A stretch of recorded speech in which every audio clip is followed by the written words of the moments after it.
नमस्कार, आप देख रहे हैं प्रदेश का सबसे भरोसेमंद news channel India news Rajasthan. आपके साथ मैं हूं प्रद्युम्न शर्मा। हमारी खास पेशकश बड़ी बहस में आप सभी का मैं स्वागत करता हूं। आज हम बात करेंगे चुनाव से पहले मुख्यमंत्री अशोक गहलोत के मास्टर स्ट्रोक के बारे में। बता दें कि वोटिंग से पहले सीएम गहलोत ने एक बार फिर से बड़ा दांव खेलते हुए प्रदेश के हर वर्ग के लिए 5 और गारंटियों का ऐलान कर दिया है। इसके साथ ही आपको बता दें कि कांग्रेस की गारंटियों की संख्या अब 7 हो गई है। नई गारंटियों में कॉलेज स्टूडेंट्स को फ्री लैपटॉप सहित ओपीएस गारंटी कानून का वादा भी शामिल है। पीसीसी के वॉर रूम से मुख्यमंत्री अशोक गहलोत ने गारंटी चुनावी वादे करते हुए कहा है कि यदि राजस्थान में हमारी सरकार रिपीट हुई तो किसानों से 2 रुपए प्रति किलो के हिसाब से गोबर, सरकारी कॉलेज के पहले साल के छात्रों को फ्री लैपटॉप और टैबलेट, 15 लाख रुपए तक के फ्री बीमा राहत, हर छात्र को अंग्रेजी माध्यम शिक्षा की गारंटी और सरकारी कर्मचारियों के लिए ओपीएस कानून बनाया जाएगा। उन्होंने कहा है कि इससे प्रदेश के हर वर्ग के लोगों को काफी फायदा मिलेगा। इससे पहले सीएम गहलोत झुंझुनू में प्रदेशवासियों के लिए 2 गारंटियों की घोषणा कर चुके हैं। इनमें महिलाओं के लिए गृह लक्ष्मी गारंटी योजना के तहत 10,000 रुपए सालाना और हर परिवार को 500 रुपए में सिलेंडर की घोषणा शामिल है। इन सब के बीच सवाल उठते हैं कि ये गारंटियां जनता को कितनी रास आएंगी। क्या गारंटियों से गढ़ जीत पाएगी कांग्रेस? और कांग्रेस की गारंटियों पर बीजेपी को ऐतराज तो है, लेकिन बीजेपी चुनाव में कांग्रेस का मुकाबला कैसे करेगी, ये अपने आप में एक बड़ा सवाल है। आज की हमारी बड़ी बहस इसी मुद्दे पर केंद्रित रहेगी और चर्चा में हमारे साथ जयपुर स्टूडियो से कुछ खास मेहमान भी जुड़ेंगे।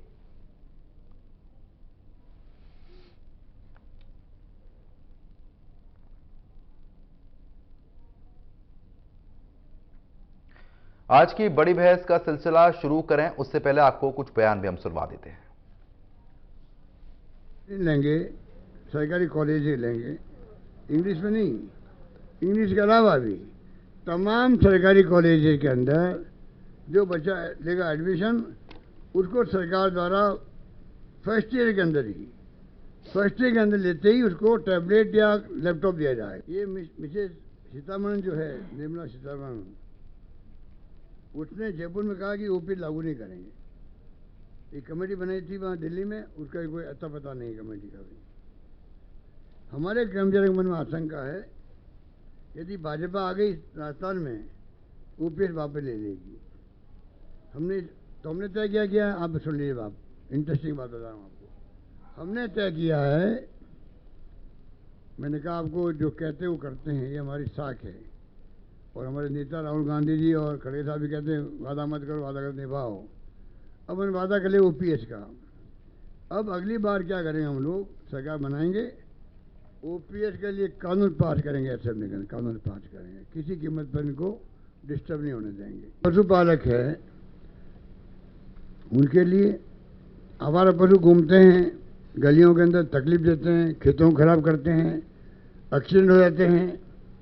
अगर गोबर बिकने लग जाएगा, सरकार गोबर खरीदेगी, तो वो पशुधन भी, आवारा पशु घर में नहीं रहे, सड़कों में नहीं रहेगा, घरों पे रहेगा और गोबर काम आएगा। गोबर सरकार खरीदेगी निश्चित रूप से।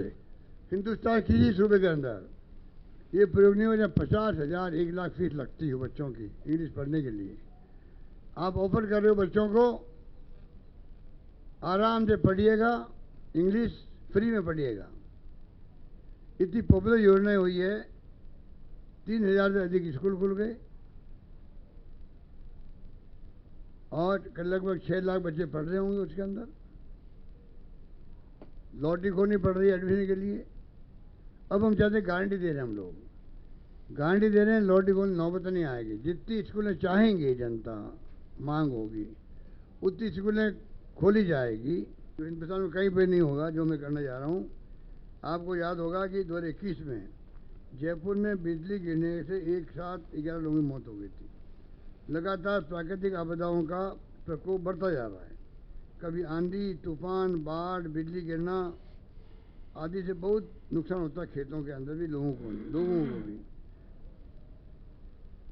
ये सबके लिए है। ऐसे में पीड़ित परिवारों की मदद करने का टास्क सरकार के सामने आता है। डिजास्टर मैनेजमेंट के नियम पहले से बने हुए हैं। डिजास्टर मैनेजमेंट के नियम भारत सरकार के भी होते हैं। इसलिए हमने तय किया है 7वीं गारंटी के रूप में, अब हम चिरंजीव आपदा नाम दिया उसका, चिरंजीव आपदा बीमा गारंटी देंगे। चिरंजीव आपदा बीमा गारंटी देंगे, जिसमें प्राकृतिक आपदा होने से होने वाले नुकसान की भरपाई के लिए पीड़ित परिवार को 15 लाख रुपए तक का बीमा फ्री उपलब्ध कराया जाएगा। ये बड़ी गारंटी हमारी है। तो फिलहाल जिस तरीके से आपने मुख्यमंत्री को सुना यहाँ पर, उनकी तरफ से तमाम चीजें यहाँ पर कही गई। उन्होंने कहा है कि अब आने वाले समय में जो है वो काफी बदलाव होने जा रहे हैं और जनता कांग्रेस को एक बार फिर से चाहती है। अब इस चर्चा को हम आगे बढ़ा लेते हैं। दो खास मेहमान हमारे साथ जुड़ चुके हैं, उनका रुख कर लेते हैं। पौरुष भारद्वाज है, कांग्रेस नेता है, आपका स्वागत करता हूं मैं इंडिया न्यूज पर।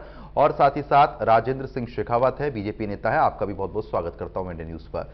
सबसे पहले राजेंद्र जी, आप ही के पास आऊंगा। अब 7 गारंटियां कुल मिलाकर हो गई हैं, किस तरीके से पार पा पाएंगे आप?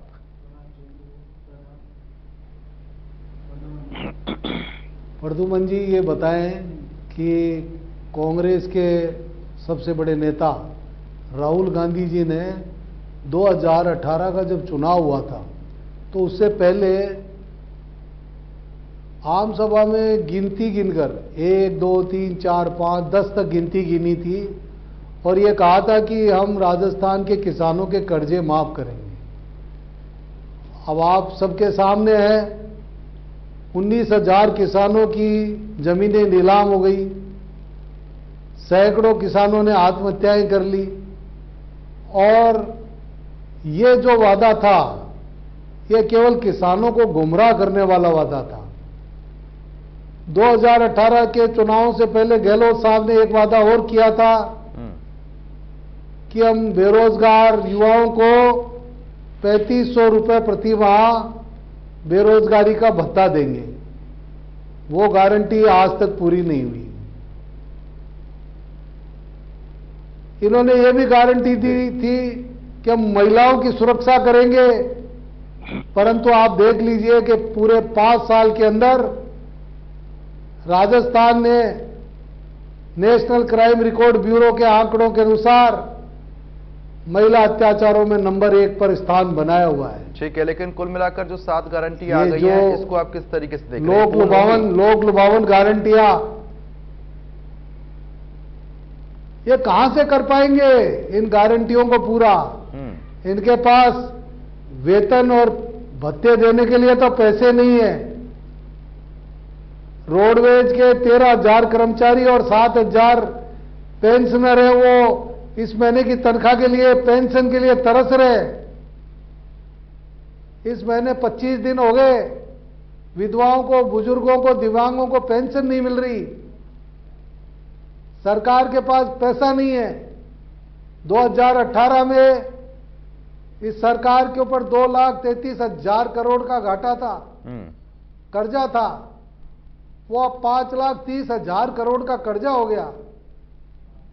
कर्जा लेके घी पी रहे हैं और इस तरह की गारंटियां देके राजस्थान के मतदाताओं को, युवाओं को, महिलाओं को, गरीबों को गुमराह कर रहे हैं। कहां से पूरी करेंगे ये गारंटी? चलिए ठीक है, अब इसका जवाब ले लेते हैं। पौरुष जी लगातार बने हुए। पौरुष जी, अब जिस तरीके से, अब खास बात यह है बीजेपी की तरफ से किसानों का मुद्दा लगातार उठाया जाता है कि जो आपने वादे किए थे वो वादे पूरे नहीं हुए। कर्ज माफी की बात साफ तौर पर, ओपीएस की बात साफ तौर पर, अब 7 गारंटियां फिर नई यहां पर आ चुकी है। अब वो साफ तौर पर कह रहे हैं कि पहले के ही पूरे नहीं हुए तो अब वाले कैसे पूरे हो जाएंगे? सिर्फ चुनावी वादे हैं?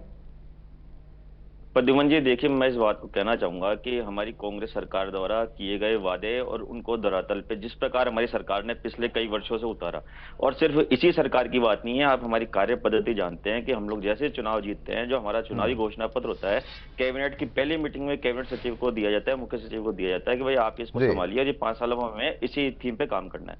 जैसा कि भारतीय जनता पार्टी के प्रवक्ता जो अभी हमारे बड़े भाई शेखावत जी जो आरोप लगा रहे थे, और यही आरोप भारतीय जनता पार्टी के सभी जो प्रवक्ता होते हैं या नेता उनके मंचों से लगते हैं, और हर बार हमारे द्वारा बार बार इनको जवाब दिया जाता है और इनसे रिक्वेस्ट की जाती है। देखिए, मैं आपको बताना चाहूंगा कि हमारे नेता द्वारा, राहुल गांधी जी द्वारा निश्चित तौर पे राज्य के किसानों के कर्जे माफ करने की बात कही गई थी। उस पे हम आज भी अपनी बात पे कायम है। देखिए, राज्य के किसानों के 2 प्रकार के कर्जे थे। एक तो सहकारी बैंकों का कर्जा था, जिसकी सूची जो होती है वो हमारी सरकार के पास होती है, क्योंकि सहकारी बैंक जो होते हैं वो राजस्थान सरकार के अंडर में आते हैं। दूसरे जो कर्जे थे वे थे केंद्र सरकार के राष्ट्रीयकृत बैंकों के। देखिए, मैं ये बात बड़ी जिम्मेदारी के साथ आपके चैनल के माध्यम से आम जनता तक कहना चाहता हूं कि देखिए, हमारे द्वारा जो राज्य के जो सहकारी बैंकों के कर्जे थे वो 99.99% माफ कर दिए गए हैं, जिसमें 21 लाख किसान लाभान्वित हुए और करीब 15,000 करोड़ रुपए मूल्य के वे कर्जे थे। देखिए, दूसरे प्रकार के जो कर्जे थे वे जो थे राष्ट्रीयकृत बैंकों के थे। हमारे द्वारा तमाम चैनलों द्वारा, चाहे वो हमारे वित्त सचिव का चैनल हो, चाहे जो वित्त मंत्री जो खुद मुख्यमंत्री जी हैं, उन्होंने केंद्र सरकार के वित्त सचिव को, वित्त मंत्री को और कई बार बैंकों को लिखा, इस बात को पत्र लिखा कि भाई हमारे राज्य के जिन किसानों के कर्जे आपके केंद्रीकृत बैंकों में, कृपया उनकी सूची सौंपिए, ताकि हम, एक केंद्र सरकार में एक स्कीम होती है कि जैसे कोई किसानों का कोई कर्जा डिफॉल्टर होता है तो किसान, केंद्र सरकार जो है वो, सॉरी, राष्ट्रीयकृत जो बैंक है वो किसानों से वन टाइम एक अमाउंट निर्धारित कर लेते हैं, उस कर्जे को, उस राशि को किसानों से प्राप्त करके उस कर्जे को सदा के लिए क्लोज कर दिया जाता है। तो देखिए, हमारी सरकार के द्वारा लगातार केंद्र सरकार से अनुरोध किया गया कि भाई आप हमें जो हमारे राज्य के जो किसान जो जिनके आपके राष्ट्रीयकृत बैंकों में कर्जे, उनकी सूची सौंपिए, ताकि हम उनके हिस्से की राशि जो है हमारी सरकार की तरफ से जमा करवा के उसको, उस खाते को, उनके अकाउंट को क्लोज करवा सके। परंतु देखिए, आप दुर्भाग्य देखिए, क्योंकि भारतीय, अगर यदि हम ऐसा कर देते तो भारतीय जनता पार्टी को आज ये लगातार 5 साल झूठ बोलने के लिए कोई बहाना नहीं मिलता, इसलिए भारतीय जनता पार्टी ने हमें वो सूची आज तक नहीं सौंपी। मैं भारतीय जनता पार्टी के प्रवक्ता से इस बात का वादा करना चाहूंगा, क्योंकि आचार संहिता लग चुकी, मैं अपनी पार्टी का एक छोटा सा कार्यकर्ता हूं। राहुल गांधी जी की बात करते हैं, राहुल गांधी जी तो हमारी पार्टी के बहुत बड़े नेता हैं, मैं एक छोटा सा कार्यकर्ता हूं। मैं कई टीवी चैनल्स पे इनको कह चुका कि भाई आप हमें केंद्र सरकार से वो सूची दिलवा दीजिए। मैं इस बात को एक अपनी पार्टी का छोटा सिपाही होने के नाते गारंटी देता हूं कि 10 दिन के अंदर जो है केंद्रीय बैंकों के कर्जे भी माफ हो जाएंगे। परंतु देखिए, इनके द्वारा जो है वो सूची नहीं सौंपी गई, उस मुद्दे को जिंदा रखा गया, किसानों की समस्या को जिंदा रखा गया, परंतु चूंकि इनकी राजनीति इनके हाथ से निकल जाए, राजनीति करने को एक मुख्य राजेंद्र जी, अब सूची की मांग की जा रही है, देने में क्या दिक्कत है? अब तो आचार संहिता लग रही है, अब तो नेक्स्ट गवर्नमेंट में समय आ गया, काय की सूचियां लेंगे, ये तो बहाने बना रहे हैं। अब इनके जाने का समय आ गया जब ये सूचियां मांग रहे हैं। 5 साल निकाल दिए इन्होंने, अब ये बहानेबाजी कर रहे हैं, जनता को गुमराह कर रहे हैं। ये बात ये पहले भी कह सकते थे कि साहब सूचियां दो हमारे को। अच्छा, एक चीज ये बताइए, जो पांच गारंटियों की बात यहां पर हुई है राजेंद्र जी, 5 गारंटियों का सीधा लाभ जो है वो अब आम जनता को मिलता हुआ नजर आएगा। चाहे हम ओपीएस की बात कर लें या फिर छात्रों की बात कर लें, भाई लैपटॉप भी दे रहे हैं, टैब भी दे रहे हैं। किसानों की बात कर लें, अब गोबर भी 2 रुपए किलो के हिसाब से खरीदने की बात है, किसानों को भी फायदा होगा। तो मुख्य रूप से तो कहीं ना कहीं फायदे होते हुए नजर आ ही रहे हैं ना। देखो साहब, ये अब क्या है कि इनको अब गाय की चिंता अब वोटों के कारण से होने लग गई। पहले तो ये गाय की चिंता करते नहीं थे, अब इनको गाय की चिंता होने लग गई। अब गाय के लिए लाएंगे सब, उनका गोबर खरीदेंगे 2 रुपए किलो में। लोगों को खाने के लिए अनाज नहीं है, लोग परेशान हो रहे हैं, और अब ये नई स्कीम लेके आए हैं। इनको गायों की चिंता नहीं, इनको वोटों की चिंता है। ये जब लंपी का वायरस आया था, हमारे यहाँ 9 लाख गायें जब लंपी से मर गई थी, उस समय सरकार ने क्या किया? कोई मुआवजा नहीं दिया। 40,000 गायों का मुआवजा दिया। मुआवजे की जो भी कार्रवाई थी वो फर्जी की, और झूठा ढोंग अब इन गायों के बारे में अभी ये सरकार कर रही है। मैं समझता हूं बड़ा अफसोसजनक है, दुर्भाग्यजनक है। दूसरा कह रहे हैं कि साहब हम अंग्रेजी की शिक्षा देंगे। अरे आपके पास मास्टर तो है नहीं, 10-10 स्कूलों पे आपने एक प्रिंसिपल लगा रखे हैं, और अंग्रेजी की गारंटी दे रहे हो। हिंदी की स्कूलों के अंदर तो आपने अंग्रेजी पढ़ाना शुरू कर दिया, तो न तो वो हिंदी की पढ़ा पा रहे, न अंग्रेजी की पढ़ा पा रहे, और अब कह रहे हैं कि साहब हम अंग्रेजी की सबको पढ़ाएंगे। ये सब वादे हैं जो इनको चुनाव आ गया जब याद आ रहे हैं। तो महिलाओं को भी तो लाभ है ना। अब तो गृहलक्ष्मी योजना का भी ऐलान हुआ है। किसानों, गृहलक्ष्मी योजना की जिक्र नहीं किया आपने, उसका भी तो फायदा मिलेगा ना। जिस तरीके से मध्य प्रदेश में आप लोग दे रहे हैं, उस तरीके से राजस्थान में मिलता हुआ नजर आएगा। इनके पास पैसे है कहाँ इनके पास में? ये देंगे कहां से? मैं यही तो कह रहा हूं आपको। ठीक है पौरुष अरे जी, इनको गारंटी ये देनी चाहिए कि हम महिलाओं की सुरक्षा करेंगे, प्रद्युमन जी देखिए, महिलाओं की इज्जत की सुरक्षा करेंगे। शेखावत साहब की पूरी बात नहीं जगह जगह आप देखो, सब जगह बलात्कार हो रहे जो हैं, समझ में आया। छोटी छोटी मैं इस बात को बच्चियों के कहना साथ, चाहूंगा, देखिए कि हमारी बुजुर्ग सरकार के महिलाओं द्वारा के जो भी साथ। घोषणाएं की गई, मैंने जैसा कि आपसे कहा कि किसान कर्जे से लेकर के जो भी अन्य तमाम प्रकार की हमारे द्वारा घोषणाएं की ऐसा है पौरुष जी, वो वो सिर्फ साफ तौर पर मैं बता देता हूं आपको, राजेंद्र सिंह शेखावत साहब ये कहते हुए नजर आ रहे हैं कि आप लोग घोषणाएं तो इतनी कर दे रहे हैं, लेकिन पैसा आपके पास है नहीं है, जो विधवा महिला है उनको पेंशन अभी मिल नहीं पा रही है, तो आप ये घोषणा जो कर रहे हैं इसकी पूर्ति कैसे होगी जब पैसा ही नहीं है? तो देखिए प्रद्युमन जी, मैं इस बात को आपसे कहना चाहूंगा कि जो भारतीय जनता पार्टी के जो तमाम नेता होते हैं या प्रवक्ता होते हैं, कुल जवानी जमा खर्च इनके पास होता है। तथ्यों पे ये लोग बात करते नहीं है और सिर्फ झूठे आंकड़े जो है, आंकड़े मतलब प्रस्तुत करने के लिए झूठे आंकड़े भी नहीं होते कि जनता को गुमराह करके आंकड़ेवार कुछ बात बता सके। मैं आपसे इस बात को कहना चाहूंगा कि देखिए हमारे द्वारा जो अभी जो महंगे राहत शिविर में जो हमारे द्वारा पंजीयन किया गया था, ये लोग कह रहे थे कि भाई आपने इसी वर्ष क्यों शुरू करा, चुनावी वर्ष में, जबकि आप भारतीय जनता पार्टी जो आप केंद्र सरकार के नाते राजस्थान में 9 साल से कार्यरत हो, आप विपक्ष के नाते 4.5 साल कार्यरत हो। यदि आपको ये बात पता नहीं होती है कि हमारे द्वारा यदि 100 वर्ष बिजली इस वर्ष देने की घोषणा की गई, तो हमारे द्वारा 50 यूनिट बिजली जो है पिछले 4 वर्ष से लगातार राज्य की जनता को दी जा रही है। यदि हमारे द्वारा इस वर्ष 25 लाख चिरंजीवी योजना में 25 लाख रुपए का इलाज अगर इस वर्ष हमारे द्वारा घोषित किया गया, तो 5 लाख रुपए 3 साल पहले और 10 लाख रुपए पिछले वर्ष से हमारे द्वारा इस स्कीम को बहुत पहले शुरू कर दिया गया था। देखिए जैसा कि अभी कह रहे हैं कि भाई आपने ना जो लंपी वायरस से पीड़ित गायों को कुछ नहीं दिया, आप जाके प्रदेश के किसानों से पूछिए, आप प्रति परिवार प्रति किसान 2 पशुओं के 40,000 रुपए प्रति पशु के द्वारा की जो गारंटी जो है हमारे द्वारा ना सिर्फ दी गई बल्कि उसको पूरा किया गया। लाभान्वित है हमसे पशु, और आप देखिए सॉरी किसान हमसे लाभान्वित हैं। दूसरी बात, कृषि के क्षेत्र में बात करें, किसानों की जमीन नीलाम होगी, तो इनको जानकारी होनी चाहिए कि राजस्थान सरकार एक देश की एक ऐसी पहली सरकार है कि जिसने किसानों की जमीनों की नीलामी रोकने के लिए एक बाकायदा एक आयोग का गठन किया जिसको न्यायालय की शक्तियां प्राप्त है। अब देखिए कोई भी अगर किसानों की जमीन को यदि कोई निजी संस्था हो, निजी बैंक हो या सरकारी बैंक हो या सहकारी बैंक हो, यदि कोई ऐसा कोई किसान को नोटिस देता है, तो किसान के पास अधिकार है उस आयोग में जाकर के अपनी कुर्की को रुकवाने का या उससे कारण बताओ नोटिस कारण पूछने का कि भाई आप इसको क्यों दे रहे हैं, या फिर उसको किसान को समझ आता है कि साहब मैं इसको 6 महीने में, साल भर में या 2 साल में सेटल कर दूंगा। राजस्थान सरकार के द्वारा पहल की गई है। और आप देखिए राजस्थान की सरकार एक ऐसी पहली सरकार है कि जिसने कृषकों को न सिर्फ कृषि कार्यों हेतु बल्कि अकृषि कार्यों हेतु भी बिना जो है ब्याज के लोन प्रोवाइड कराने का प्रावधान किया गया है। ठीक है, अगर आप इतना बता रहे हैं कि भाई हमने इतना काम किया है, लेकिन भारतीय जनता पार्टी लगातार उन्हीं मुद्दों पर रहती है कि आपकी कर्ज माफी को लेकर, किसान को लेकर, आप किसानों के लिए बता रहे हैं कि भाई हमने इतना कर दिया है। अभी राजेंद्र सिंह शेखावत साहब यही कह रहे थे। देखिए अब मैंने आपसे जैसा कि अभी कहा, शेखावत साहब मेरे बड़े हैं, सीनियर हैं, लेकिन मैं भारतीय जनता इनकी बात निजी तौर पर नहीं करना चाहूंगा। बाकी मैं इस बात को भारतीय जनता पार्टी के प्रवक्ताओं की आप तमाम आपके इंडिया न्यूज पे मेरी कई बार इस बात पर डिबेट हुई कि इनके कई प्रवक्ताओं ने आरोप लगाया कि साहब आपने किसानों का कर्ज माफ नहीं किया, और मैंने आपके चैनल पर कई बार दावा किया कि आप हमें सूची सौंपी है। राहुल गांधी जी तो बहुत बड़े नेता है, मैं तो अपनी पार्टी का बहुत एक सामान्य से कार्यकर्ता हूँ, आप मुझे सूची सौंपी आप हमारी सरकार को। 10 दिन में अगर आपके जो कर्जे जो केंद्र सरकार जो केंद्रीय बैंकों के वो अगर माफ नहीं होता आप हमें कहिएगा। देखिए भारतीय जनता पार्टी असल में राजस्थान में बौखला गई, भारतीय जनता पार्टी के पास कोई मुद्दे नहीं बचे। आप इस बात को, मैं आपसे इस बात को प्रद्युमन जी पूछना चाहूंगा कि राजस्थान में हमारे को तो सरकार राज्य सरकार गवर्न करते हुए सिर्फ मात्र 4.5 साल हुए हैं। भारतीय जनता पार्टी को तो केंद्र सरकार के नाते गवर्न करते हुए 9 साल पूरे होने को आ जाएंगे। क्या भारतीय जनता पार्टी के पास 9 स्कीमें भी अपनी ऐसी नहीं है कि जो राजस्थान को डेडिकेट हो, या आकर मतलब अब स्कीम वर्सेज स्कीम, योजना वर्सेज योजना चलेगा। इनके पास योजना है नहीं, ये योजना वर्सेज योजना चलना चाहिए था। मैं ये बात को कहना चाह रहा हूँ कि योजना मजा जब आता है कि जब इस चुनाव के अंदर हम योजना वर्सेज योजना पे चुनाव लड़ते हैं कि हम राज्य सरकार की योजना गिनाते हैं और अब हमारे को केंद्र सरकार की योजना गिनाते हैं कि भाई देखिए हमने राजस्थान को डेडिकेट स्पेशली हमने आपके लिए रेलवे। चलिए ठीक है, अब योजना मेन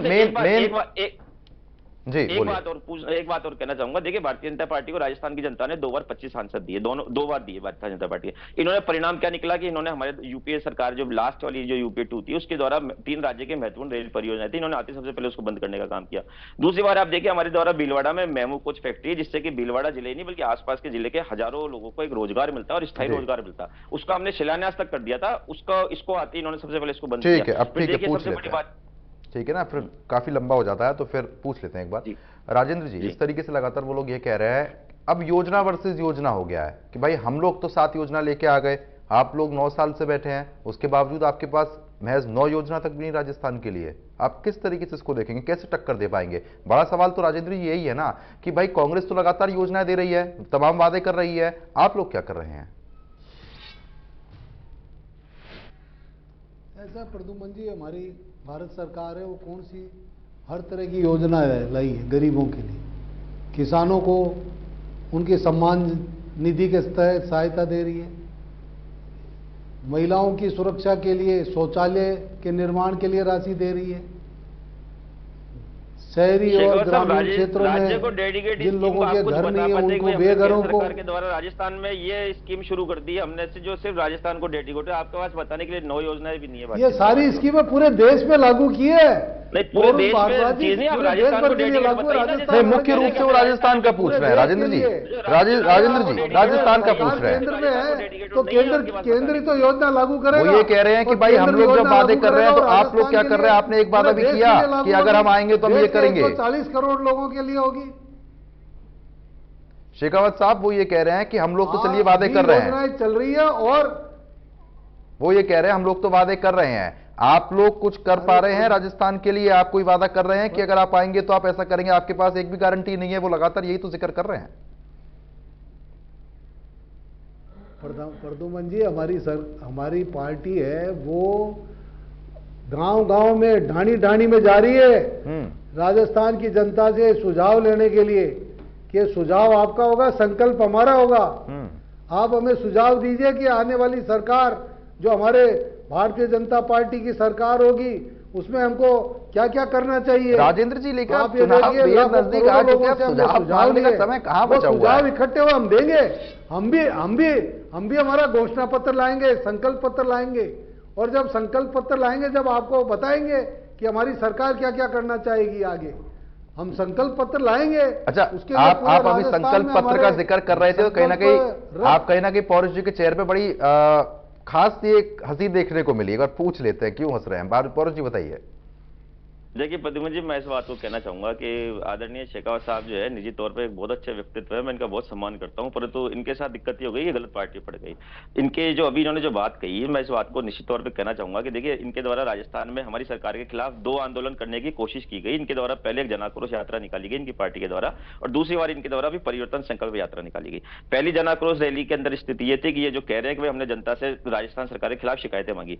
आप उस समय के मैं आपसे कहना चाहूंगा कि आपके खुद के टीवी चैनल की खबरें, अन्य तमाम टीवी चैनल से खबरें, अखबारों की खबरें उस समय की आप देख सकते हैं कि भारतीय जनता पार्टी की उन यात्राओं की स्थिति यह हो गई थी कि जनता ने इनको कुछ नाम मात्र की फॉर्मेलिटी के लिए भी इनके जो डब्बे लेके घूमे थे कि साहब आप हमें शिकायतें बताइए राज्य सरकार की, उसमें कुछ भी नहीं हुआ। फिर इनको इनके नेताओं को मंच से अपने कार्यकर्ताओं को ऐलान करना पड़ा कि भाई जनता से तो कोई शिकायतें आ नहीं रही, कृपया आप लोग कुछ भी लिख करके झूठी साची इसमें डाल दीजिए। पहली बात ये। दूसरी, उन यात्राओं का हश्र यह हुआ कि इनके भारतीय जनता पार्टी के नेताओं की आपस की सिर्फ उठावल देखी गई। कई स्थानों पर स्थिति ये हुई कि इनको जो अश्लील नृत्य जो होते हैं, जो प्रोफेशनल डांसर्स होती हैं जो स्टेज पे डांस करती है, उनको बुला करके इनको अपने पार्टी के राजनीतिक दल के मंच पे आप देखिए एक प्रोफेशनल डांसर्स और एक अश्लील गानों पे बजा करके आप ना नृत्य करवा के भीड़ जुटाना चाह रहे हैं। आप क्या संदेश देना चाह रहे हैं आप राज्य की जनता को? दूसरी बात मैं आपसे जो कहना चाहूंगा कि ये जो कह रहे हैं कि हमने सुझाव मांगे, तो मैं आपसे सुझाव मांगने क्या होता है उस बात को मैं आपको एक उदाहरण देना चाहूंगा कि अभी आपको पता है कि हमारे मुख्यमंत्री जी द्वारा कुछ दिन पहले राजस्थान में विजन डॉक्यूमेंट 2030 जारी किया गया, जिसमें कि हमने राज्य की जनता से पूछा कि भाई आप राजस्थान को 2030 में कहां देखना चाहते हैं और कैसा देखना चाहते हैं, चाहे शिक्षा का क्षेत्र हो, चाहे चिकित्सा का क्षेत्र हो, चाहे कृषि का क्षेत्र हो,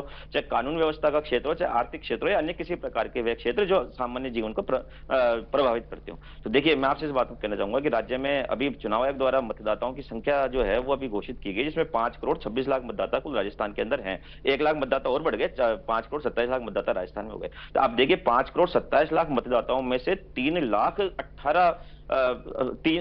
करोड़ 18 लाख मतदाताओं ने आगे बढ़कर के हमें सुझाव दिए कि किसी ने हमारे को कृषि के क्षेत्र में सुझाव दिया, किसी ने हमें आर्थिक क्षेत्र में सुझाव दिया। मैं वही तो कह रहा था ना, समय कम है। अब देखिए विजन 2030, मैं आपसे इस बात को कहना चाहता हूं कि आप देखिए, आप समझिए राजस्थान की जनता का माइंडसेट समझिए कि 5.5 करोड़ मतदाताओं में से 3 करोड़ मतदाताओं का हमें सुझाव देने का अर्थ यह भी निकलता है कि राज्य की जनता हमारे कार्यों से संतुष्ट है और 2030 तक का राजस्थान वो हमारे साथ देखना चाहती है। ठीक है, आप देखिए वो तो समय ही बताएगा कौन संतुष्ट है कौन असंतुष्ट है। लेकिन शेखावत साहब जिस तरीके से वो यही कहते हुए नजर आ रहे हैं कि हम 2030 के लिए अभी से तैयारी कर रहे हैं, अभी से पूछ रहे हैं। अब आप लोग ये कह रहे हैं कि भाई हम संकल्प पत्र लेकर आएंगे, अब लेकिन चुनाव तो बेहद नजदीक आ चुका है, कांग्रेस लगातार अपनी घोषणा करी जा रही है, आप कहां खड़े हुए हैं? ऐसा प्रद्युमन जी, हमारे केंद्रीय कानून मंत्री श्री अर्जुन मेघवाल जी के नेतृत्व में संकल्प घोषणा समिति है वो गठित हुई हुई है।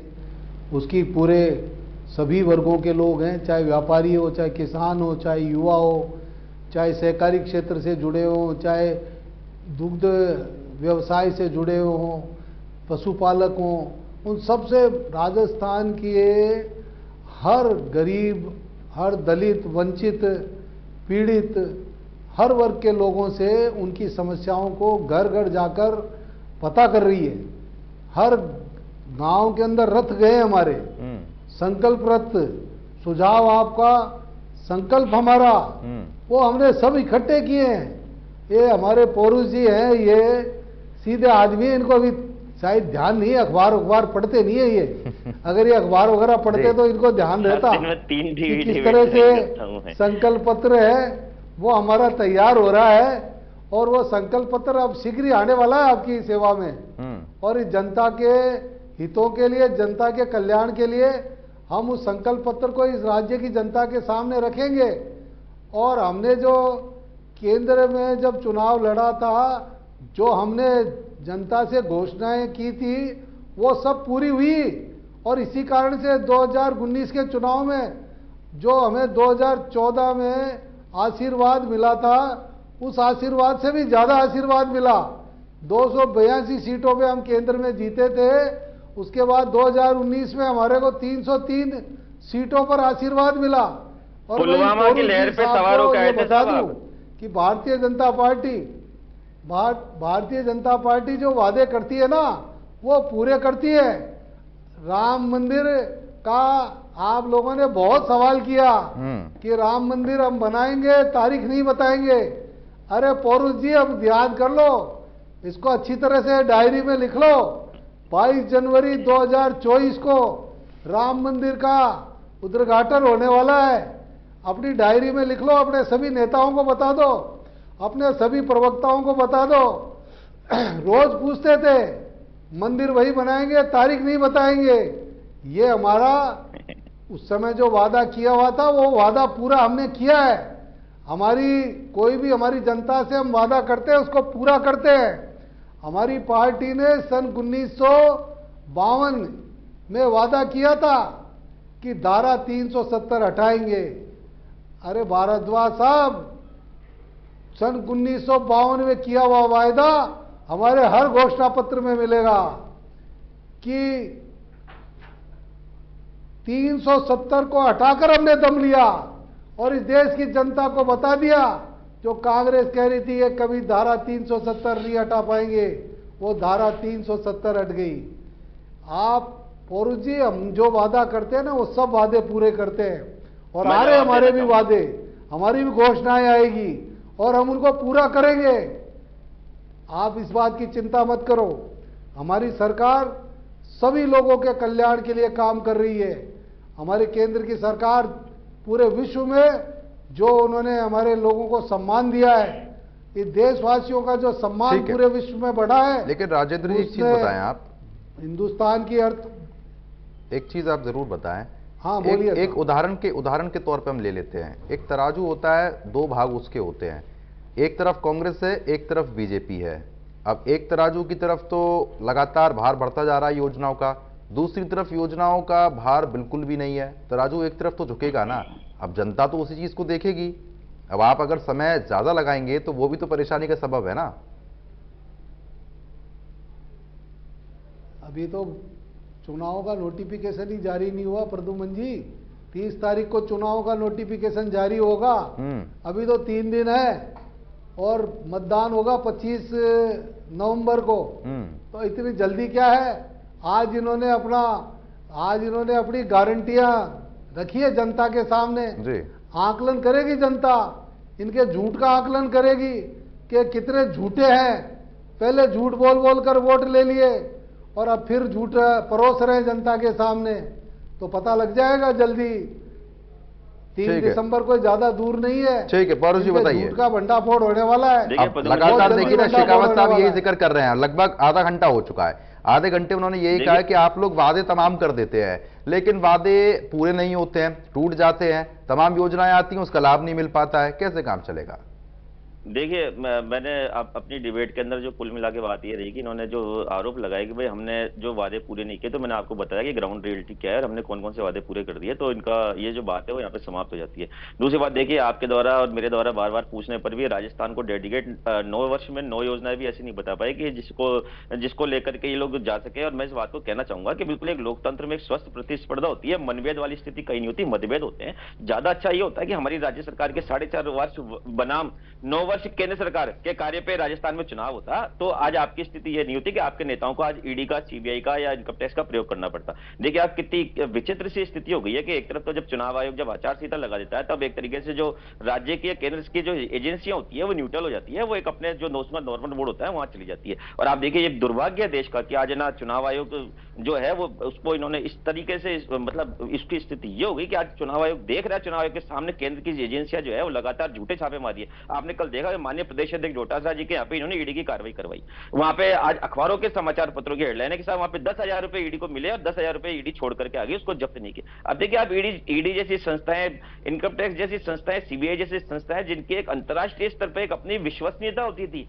और आज इनको आज भारतीय जनता पार्टी के एक कर्मठ नेता की वजह से आज उनको भारतीय जनता पार्टी का अनुष्कांगी संगठन बनकर के राजस्थान राजनीतिक जगत में काम करना पड़ रहा है। और आज उनकी क्या साख हो गई वो आज आपसे हमसे किसी से भी छुपी नहीं है। दूसरी बात देखिए, बात कर रहे थे कि हमने ये वादे पूरे कर दिए, वो वादे पूरे कर दिए। राजस्थान में तो आप फेल हुए ही, परंतु आप जब आप भारत में 2014 के चुनाव में जिस झूठी लहर पे सवार होकर के आए थे, जिन झूठों पे वादों पे आप सवार होकर के आए थे, आपसे मैं पूछना चाहूंगा कि उन पे आपने क्या किया। मोदी जी ने वादा किया था कि भाई मेरी सरकार आप बनवा दो, मैं 2 करोड़ रोजगार प्रतिवर्ष दूंगा। मैं आपसे पूछना चाहूंगा कि 2 करोड़ रोजगार प्रतिवर्ष कहां है? 9 साल के अंदर जो है 18 करोड़ रोजगार आपने कौन से क्षेत्र में दिए? अब इनसे जब ये सवाल किया जाता है तो फिर ये बोलते हैं कि साहब पकौड़ा तलना भी रोजगार है। ठीक है, जवाब ले लेते हैं ना, जवाब ले लेते हैं। मैं अपनी बात पूरी करना चाहूंगा। देखिए आज स्थिति ये हो गई कि इनको आज राम मंदिर जैसे और 370 जैसे जो एक भावनात्मक मुद्दे हैं, जबकि एक राजनीति में इन मुद्दों को एक इनका प्रयोग करना एक राजनीतिक प्रैक्टिस, एक स्वस्थ राजनीतिक परंपरा के खिलाफ माना जाता है कि आप किसी के व्यक्ति की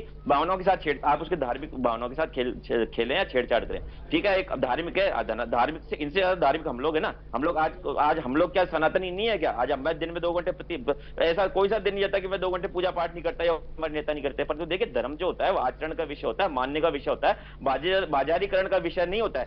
ब्राह्मण तो पूजा पाठ करते ही है ना।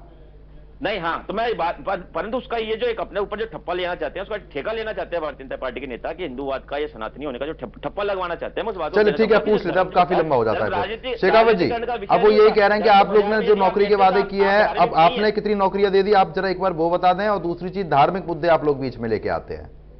देखिए मैं प्रद्युमन जी अपनी बात कंप्लीट करना चाहूंगा। मैं एक मिनट, जो इन्होंने बोला मैं कहना चाहूंगा एक मिनट इनसे। देखिए दूसरी बात, इन्होंने जो है 15 लाख रुपए जो प्रति खाते में इन्होंने जाने की बात की थी। देखिए इन्होंने कहा कि हमारी सरकार बन जाएगी, हम इतने 1000 करोड़ रुपए जो काला धन जो कथित तौर पर स्विस बैंकों में पड़ा हुआ है, मैं इनसे पूछना चाहूंगा कि आप कितना काला धन लेकर के आए, कितना आपने रोना उसका लाभ जो है भारतीय जनता को दिया। पेट्रोलियम के मामले में आप देखिए, जिस समय पेट्रोल का अंतर्राष्ट्रीय मूल्य $120 प्रति बैरल होता था, तब हमारी सरकार के द्वारा न सिर्फ एक्साइज ड्यूटी पेट्रोल में समाप्त। चलिए ठीक है पौरुष जी, अब बहुत काफी सवाल हो जाते हैं पौरुष जी, काफी सवाल हो जाते हैं। इनका जो मुख्य सवाल उनके जवाब ले लेते हैं। एक तो आप लोग, शेखावत साहब, बीजेपी वाले वो ये कह रहे हैं कि आप लोग एक तो धार्मिक मुद्दे लेके आते हैं, कांग्रेस पार्टी लगातार इन बातों का जिक्र करती है, अभी जिक्र कर रहे हैं पौरुष जी, और आप लोगों ने नौकरियों के वादे किए थे, कितनी नौकरियां दे दी, आप जरा बता दें एक बार।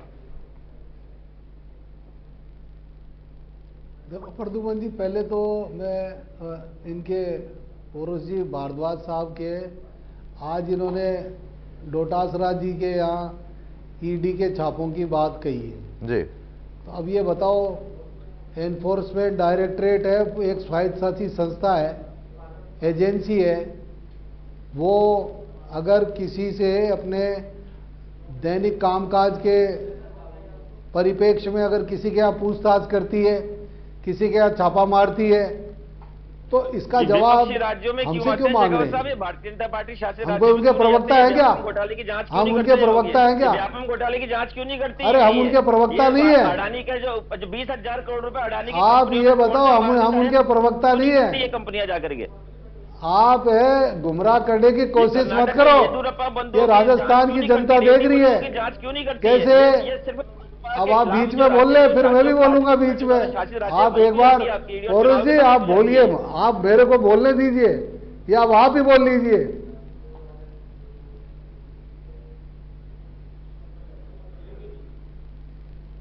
शेखावत साहब बोलिए।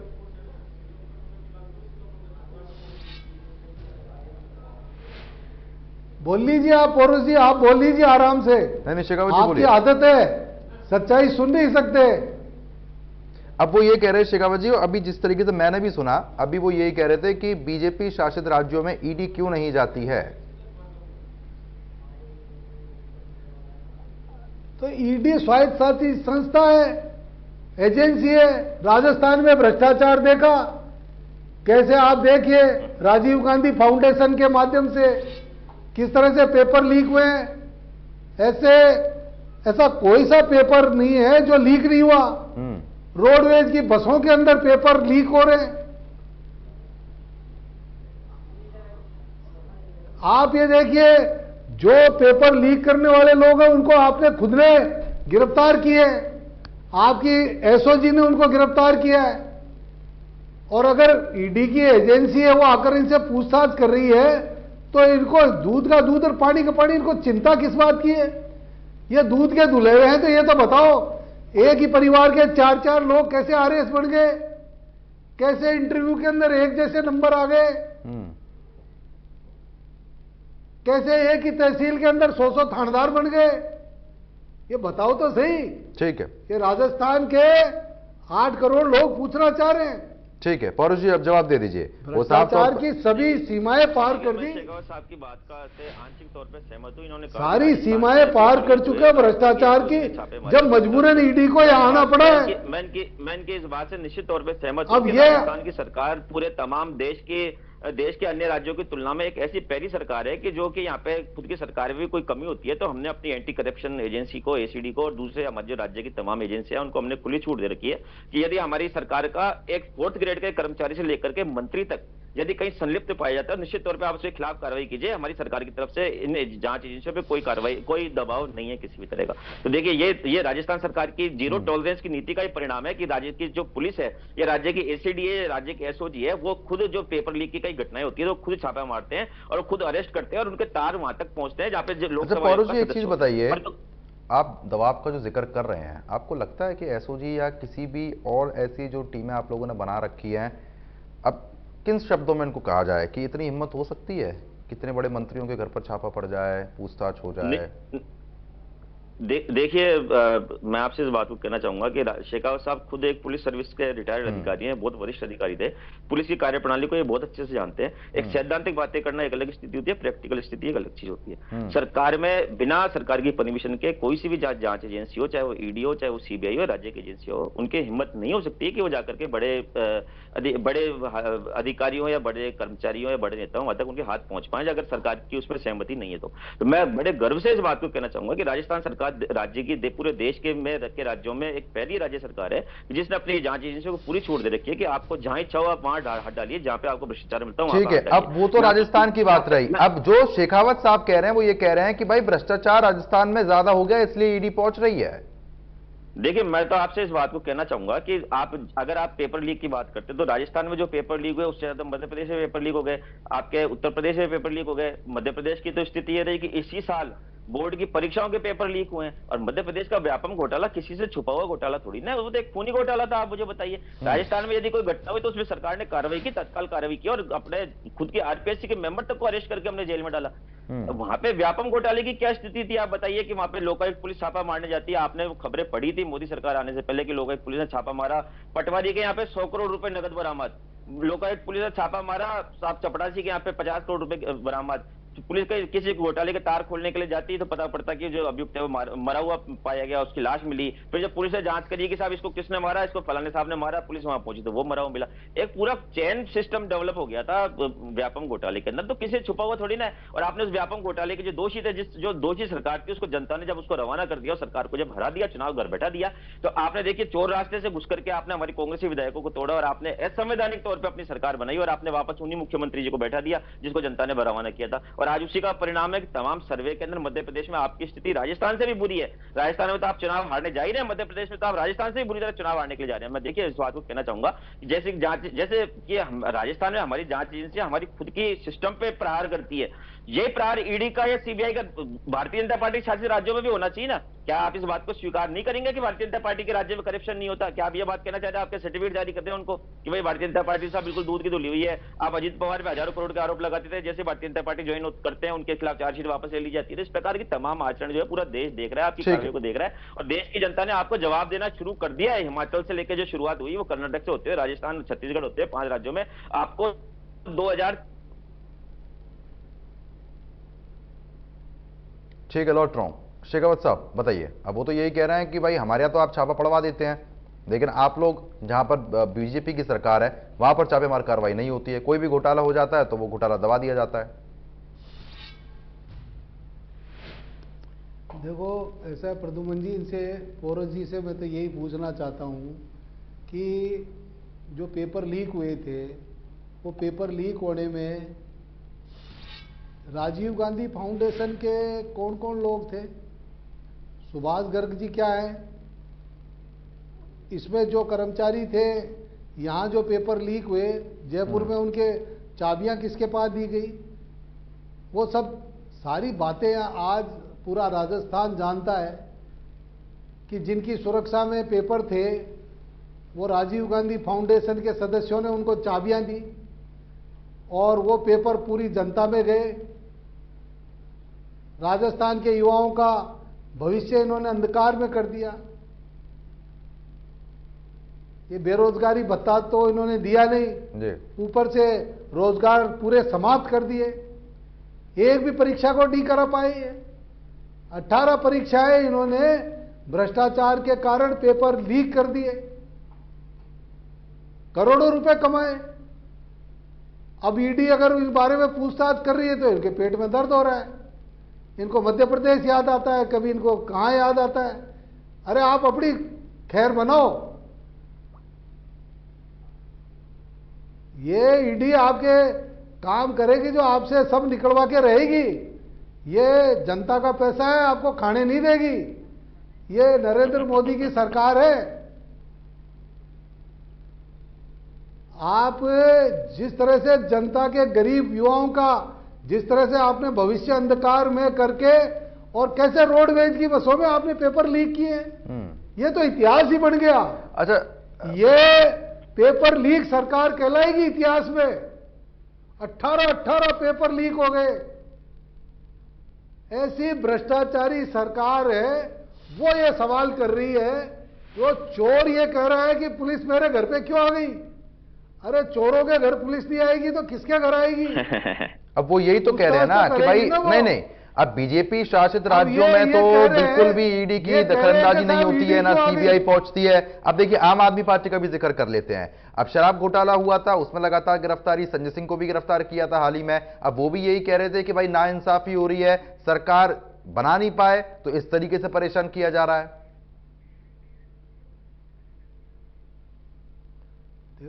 नहीं, वो तो सब ठीक है।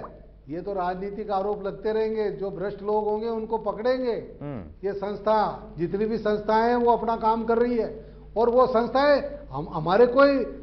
हमारे से पूछ के कर रही है। हम उनके प्रवक्ता हैं क्या जो नहीं? तो वो तो यही कह रहे हैं ना कि आप लोग दबाव डालते हैं उनके ऊपर। आप संस्था के ऊपर दबाव डालते हैं, जिसके चलते संस्था दबाव में इतनी आ चुकी है कि आप जैसा कहते हैं वैसा ही उसे करना पड़ता है।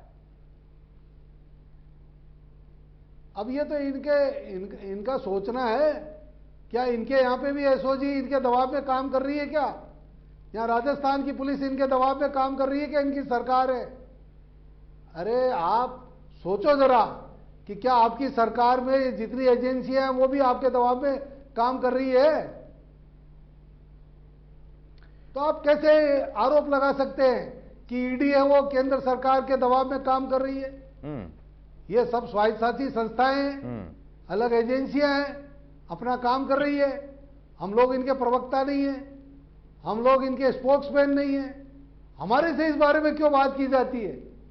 अरे आप गूगल पे जाओ, ईडी का दफ्तर है, उसका एड्रेस लो, पता करो एड्रेस, वहां जाओ, बात करो ईडी के अधिकारियों से कि साहब आप हमारे यहां छापे क्यों मार रहे हो? जवाब दो उनको। ठीक है, क्या दिक्कत है आपको जवाब देने में? देखिए शेखावत तो साहब दूध के जो दूल्हे हो। कह रहे हैं इस बात को राज्य की जनता आप समझ तो चुकी बिल्कुल है। राज्य की ईमानदार जनता हो। ही नहीं बल्कि तमाम प्रदेशों की जनता जो है वो समझ चुकी है कि आज इन्होंने ईडी और जो सीबीआई और इनकम टैक्स जैसी संवैधानिक संस्थाओं का इन्होंने क्या उसकी इज्जत को दो कौड़ी के बना के रख दिया है, वो सबको पता है। देखिए मैं आपसे इस बात को कहना चाहूंगा कि राज्य में पिछले कई दिनों से ईडी कार्यरत है। मैं आपसे इस बात को कहना चाहूंगा कि कुछ दिन पूर्व जो है ईडी ने राजस्थान में छापे मारे, और जो है ईडी ने जितने भी छापे मारे, ईडी का कोई प्रवक्ता आगे आकर के बढ़ के नहीं बताता, कहीं पे भी नहीं बता पाता कि भाई हमने फलानी जगह छापा मारा, हमने इस प्रकरण में छापा मारा, और हमने यहाँ से इतने करोड़ रुपए या इतने रुपए की राशि बरामद की गई, या फिर कोई आपत्तिजनक दस्तावेज बरामद किए गए और इन दस्तावेजों का या इन रुपयों का कांग्रेस के किसी नेता से कुछ संबंध है। तो देखिए ईडी का प्रवक्ता तो कुछ बोलता नहीं है, कुछ भी कहीं पे भी आकर के। भारतीय जनता पार्टी के जो नेता है वो ईडी के प्रवक्ता बन जाते हैं। मैं आपसे पूछना चाहूंगा कि पिछले दिनों जो ईडी की कार्रवाई हुई तो उसके अंदर इनके जो सांसद थे माननीय किरोड़ीलाल मीणा जी, वो आकर के मीडिया को संबोधित किया। उन्होंने ईडी की कार्रवाइयों के बारे में बताया कि साहब ईडी ने फलानी जगह छापा मारा, वहां पे ये बरामद किया, वहां पे ये बरामद किया। मैं पूछता हूं कि यदि ईडी संवैधानिक संस्था है तो ईडी की कार्रवाई की जानकारी भारतीय जनता पार्टी के नेताओं तक कैसे पहुंच जाती है? मैं आपसे इस बात को कहना चाहूंगा। और अगर कांग्रेस के नेता के खिलाफ कुछ पाया जाता है तो ईडी का प्रवक्ता सामने आकर के कार्रवाई का जवाब क्यों नहीं देता? चलिए ठीक है, अब समय कम है, आप रोकना चाहूंगा। आपके चैनल के माध्यम से यदि ईडी वाले मेरी बात सुन रहे हो तो मैं उनको भी इस बात को कहना चाहूंगा कि आपका फर्ज बनता है, आप एक बहुत संवैधानिक संस्था है, सरकारें आती है, सरकारें जाती है, परंतु आप जिस संस्था में कार्यरत हैं उसकी संवैधानिक उसकी गरिमा बनाए रखना आपका फर्ज है। यदि आप कोई कार्रवाई करते हैं तो निश्चित तौर पे आपके प्रवक्ता को आकर के मीडिया को बताना चाहिए कि आज हमने ये कार्रवाई करी और चलिए ठीक है, कांग्रेसी नेता या ठीक है, नेता के समय कम है। दोनों मेहमानों को रोकना चाहूंगा। पौरुष भारद्वाज जी आपका बहुत बहुत शुक्रिया, और साथ ही साथ राजेंद्र सिंह शेखावत भी आपका भी बहुत बहुत शुक्रिया तमाम बातचीत हमारे साथ करने के लिए। तो फिलहाल आपको बता दें कुल मिलाकर लगभग 45 मिनट हमने चर्चा की। इस 45 मिनट में कुल मिलाकर यही निकलकर सामने आया, आरोप प्रत्यारोप की राजनीति जो है वो साफ तौर पर देखने को मिल रही है। कांग्रेस पार्टी ने 7 गारंटियां जो है वो यहां पर अपनी बता दी है। अब देखना यह होगा कि आने वाले समय में भारतीय जनता पार्टी और क्या कुछ खास करती है। बड़ी बहस में वीकली सिर्फ इतना ही। नमस्कार।